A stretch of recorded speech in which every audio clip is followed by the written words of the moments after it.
Last year, nung nakausap namin si General Bronner, ang sinabi niya ay ganun din. Ang inyong armed forces, sabi niya, ay hindi bulag, hindi bingi, hindi pipi. At nararamdaman namin ang nararamdaman ng taong bayan. Ngayon, nung isang several days ago, ang sinabi niya, hindi bulag, hindi bingi, nawala na yung pipi. So parang lumalabas na pipi talaga sila, na pipi na ba sila o bakit hindi sila nagsasalita na kondinahin itong matinding korupsyon na ito. Kung ang pagtulong sa taong bayan ay kinoconsider ni General Bronner na pamumulitika, ay may problema tayo sa bayan. Kasi sa tingin natin, hindi naman pamumulitika, suportahan mo yung taong bayan para kondinahin at panagutin yung mga nagnakaw sa pera rin ng taong bayan. Nasa linya po ng ating komunikasyon ngayong umaga si si retired General Romeo Poquis ng Philippine Air Force. Sir, good morning. Jade at Admar po, muli ang inyong mga kasama. Maraming salamat po sa inyong oras at Happy Independence Day po sa inyo. Gandang umaga, Jade, Admar. Happy Independence sa lahat. Opo, General. Ayong buntag. Yes po. Sa pagunita ngayon ng ating araw ng kalayaan, paano ho ba ninyo maisasalarawan ang kalayaan dito sa ating sa kasalukuyan nating sitwasyon ngayon dito sa ating bansa? Okay, taon-taon sineselebrate natin itong ating kasarinlan, araw ng kasarinlan. Pero ang masakit nito, ang tanong ay, are we truly free? Are we truly liberated? The sad question, the sad answer is hindi. Dahil sa nangyayari sa bansa natin ngayon, lumalabas na parang lumipat lang sa mga lokal na mga colonizer ang nangyayari sa bansa natin ngayon. Maraming mga mahihirap, meron pa rin injustice sa ating bansa. Okay? Tapos maraming mga korupsyon na nangyayari. So ang mga namumuno sa atin, lalo ang ating mga politiko, ay ilang pamilya lamang. So habang ilang pamilya, ilang mayayaman, ang yumayaman, yung mga kawawayan natin ay tuloy pa rin naghihirap. Yan ang masaklap dito. Opo, baga tayo hindi malaya mula sa mga politiko. Tayo, mga Pilipino rin ho ba ito? General, tama ba? Dahil tayo pinaglaban natin ang ating kalayaan mula sa mga dayuhan. Pero ngayon parang iba na. Anong masasabi po ninyo, General? Tama yun, dati ang kalaban natin, mga dayuhan. At marami tayong mga ninuno na mga namatay para ipaglaban ng ating katarungan, yung ating independence, yung ating kasarinlan. Pero ngayon nga, mga lokal na tao, mga politiko, ang nagpapahirap din sa atin.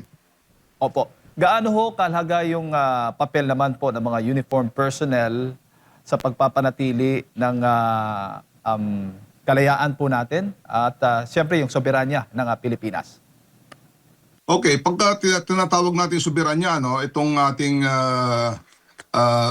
national integrity, yung ating sovereignty, malaya tayo ngayon sa mga sumasakop sa ating mga dayuhan, pero sabi ko nga, tayo ay hindi lubos na nakawala dito sa ating independence dahil nalipat lamang sa mga lokal o yung mga Pilipino rin ang nag-aapi sa atin. Ngayon, yung mga sundalo natin ay of course meron silang mandato to protect the country, external threats, ganyan. Pero ngayon, nalalagay sila sa mga challenge na dapat protektahan talaga nila ang ating mamamayan.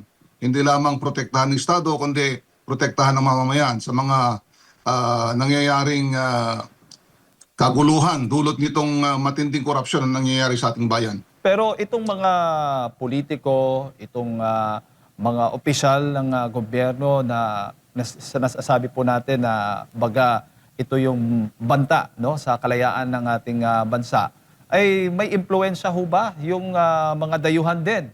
Naiimpluwensyahan itong mga Pilipino, mga politiko, mga lider, opisyal ng gobyerno sa ating bansa, kaya nagkakaganito po tayo? Wala ring mga direct na pagkikialam sa ngayon mga ibang bansa.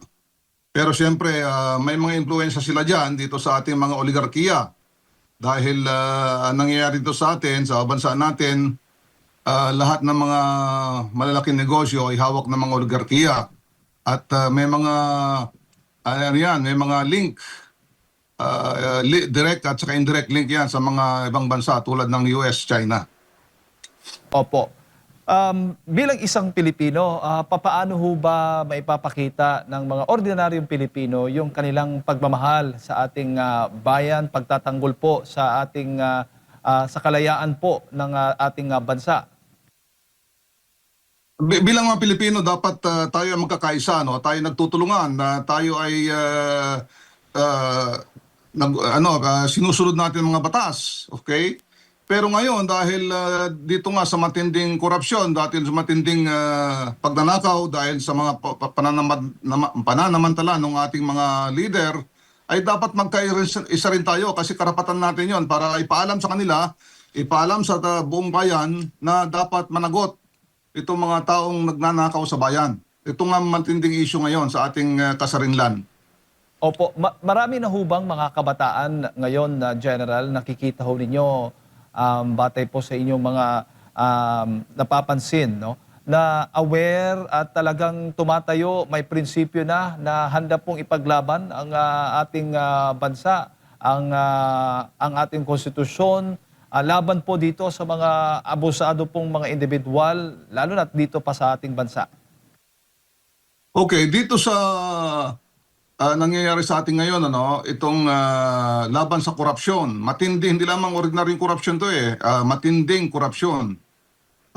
Ang masakit nito, itong ating mga kabataan, hindi tulad sa ibang bansa na aware sila at talagang sila mismo ang namumuno at nangunguna dito sa mga laban na ito sa korupsyon. Okay? Ito ngayon, unfortunately, kami mga retired mga military and other uniform personnel ang nangunguna dito sa pamamagitan ng aming asosasyon or aming kilusan, United People's Initiative. So, inikayat natin ang mga kabataan na dapat sila nga ang manguna dito sa laban na ito dahil laban ito hindi lamang sa pang-araw-araw kundi laban to sa kanilang kinabukasan. Opo, So opo. ngayon, lumalabas sa social media na meron ng may mga naghihikayat na ng kapwa nila mga kabataan, mga youth groups sa iba-ibang lugar sa bansa para lumabas at ipakita ang kanilang hindi lang pagkamuhi, kundi galit din dito sa matinding korupsyon na ito. Opo, paano po yun babalansin, bako ko ipasa kay Partner Admar, paano po yun babalansin ng isang kabataan na yung kanyang sinasamahan o pinagkakaisahan na grupo ay hindi sa ibang kampo na iba pong ideolohiya. Ang sinasabi ko po na ma-recruit po sila ng mga makakaliwang grupo at itong mga teroristang grupong ito, General. Okay, yung mga sa mga kaliwa naman, ibang agenda yon, ibang ideolohiya yon, di ba? Komunista yon komunismo di ba? Yung komunismo na yan, matagal ng obsolete na yung ideology na yan. In fact, yung mga bansang kung saan nangunguna yung komunista noon, Russia, China, wala na yun kapitalista na ngayon. Yung kanilang economy ngayon ay hindi naman komunista kundi kapitalista na. Ngayon, ang sinasabi natin dito sa panawagan dito sa anti-corruption na ito ay ibang laban ito. Hindi ito laban ng ideolohiya kundi laban ng pananagutan, laban ng pagkamuhi dito sa mga korupsyon na ito na nangyayari sa ating bayan.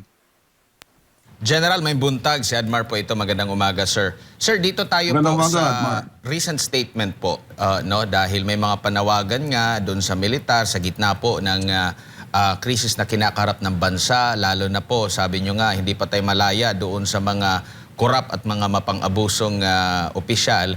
Kaya nga dapat gumawa ng hakbang na rito ang militar sa ilalim na rin ng konstitusyon na dapat protektahan ang sambayan ng Pilipino. Na ano ba ang masasabi nyo po dito na apolitical po sila, pero paano natin matitiyak na apolitical ba talaga sila?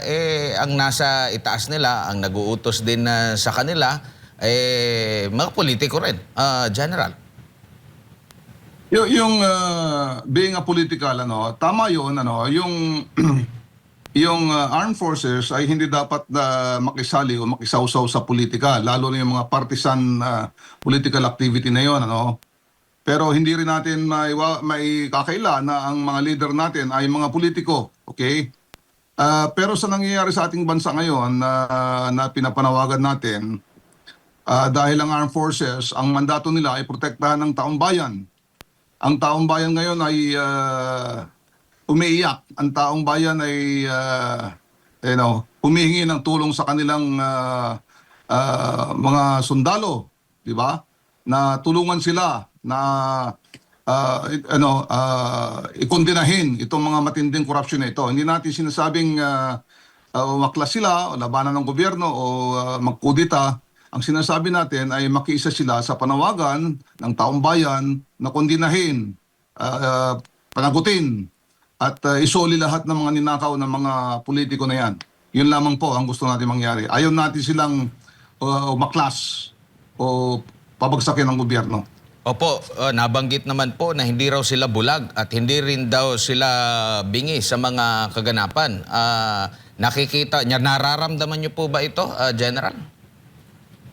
Unfortunately, hindi. Last year, nung nakausap namin si General Bronner, ang sinabi niya ay ganun din. Ang inyong armed forces, sabi niya, ay hindi bulag, hindi bingi, hindi pipi. At nararamdaman namin ang nararamdaman ng taong bayan. Ngayon, nung isang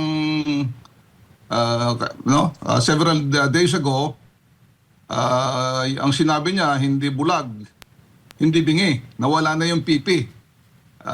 So parang lumalabas na pipi talaga sila, na pipi na ba sila o bakit hindi sila nagsasalita na kondinahin itong matinding korupsyon na ito?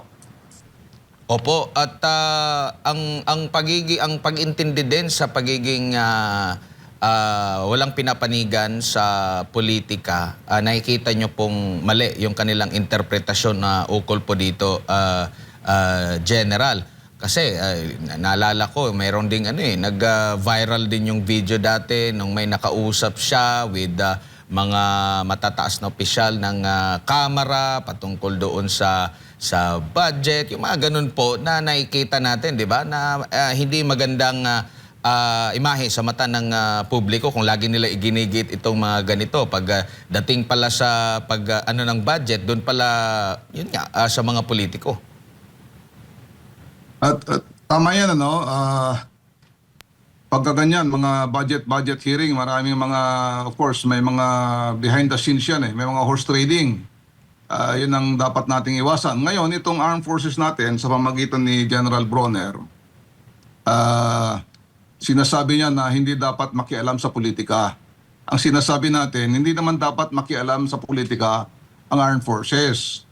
Ang gusto nating gawin ng armed forces ay makisa sa taong bayan, tulungan, suportahan ng mga taong bayan, yung mga nagpuprotesta na kinokondina itong mga matinding korupsyon na ito sa ating bayan.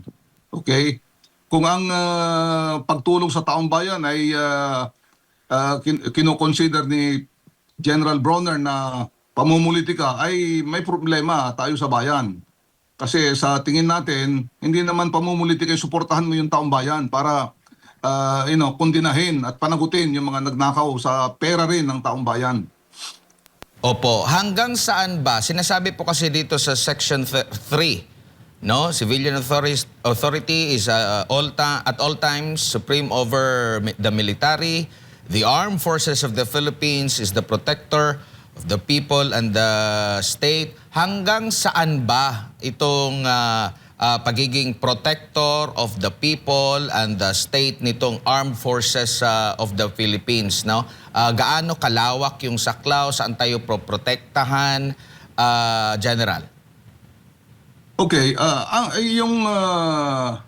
yung mandato na yan ng armed forces as the protector of the people and the state ay walang hangganan. Kasi yun ang mandato nila di ba?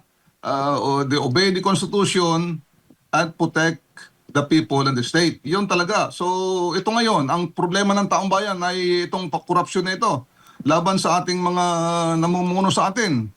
So dapat bilang mga sundalo ng taong bayan, tulungan nila, suportahan nila ang taong bayan. Ngayon, yung obey the Constitution, kung titingnan mo, sino ba ang nag-approve ng Constitution? Ang sinasabi rin sa Constitution na yan, sovereignty resides from the people, resides in the people. And all government authority, ang otoridad ng lahat ng mga namumuno sa atin ay galing din sa taong bayan. Okay? Taong bayan din ang gumawa ng Constitution, nag-approve ng Constitution na yan. Ang otoridad ng mga ating mga namumuno sa atin, mula sa presidente pababa, ay nanggaling din sa taong bayan. Okay? So dapat protektahan ng mga armed forces ang taong bayan. Okay? Lalong-lalo na ngayon sa laban na ito sa korupsyon na matinding problema sa ating bayan na kinalulugmok na ng ating bayan ngayon.